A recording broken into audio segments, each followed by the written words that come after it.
চট্টগ্রাম শহরের প্রাণকেন্দ্রে দাঁড়িয়ে থাকা আইনজীবী ভবন শুধু একটি স্থাপনা নয়, এটি ন্যায়বিচার, সংগ্রাম, ঐতিহ্য ও আইন পেশার অদম্য চেতনার জীবন্ত ইতিহাস। ব্রিটিশ উপনিবেশিক শাসন থেকে শুরু করে ভাষা আন্দোলন, স্বাধীনতা সংগ্রাম এবং দেশের গণতান্ত্রিক প্রতিটি ইতিহাসে এই আইনজীবী পাড়ার ভূমিকা ছিল অনন্য ও অগ্রণী।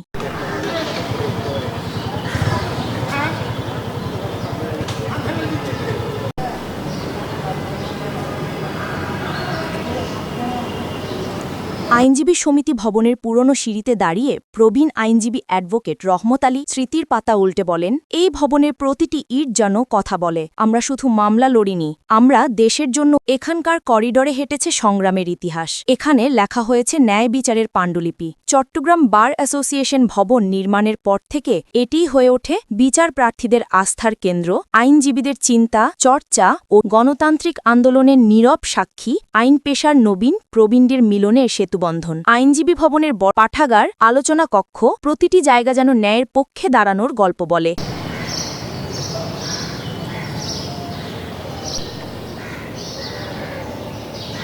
বর্তমান সময়ে ডিজিটাল সুবিধা, আধুনিক সেবার সংযোজন হলেও আইনজীবী ভবনের প্রাণ রয়ে গেছে ঐতিহ্যের মূল সুরেই। নতুন প্রজন্মের আইনজ্ঞরা জানিয়ে যাচ্ছেন, চট্টগ্রামের আইনজীবী ভবন শুধু একটি পেশাগত গন্তব্য নয়, এটি ন্যায় বিচারের দুর্গ, ইতিহাসের নীরব গল্পকার, সংগ্রামের অগ্নিশপথ। সময়ের পথ বেয়ে এর দেয়ারে জমে থাকা গল্পগুলো আজও বলে, যেখানে ন্যায় আছে সেখানেই আইনজীবী আছে, আর যেখানে আইনজীবী আছে সেখানেই চট্টগ্রামের গৌরব আছে।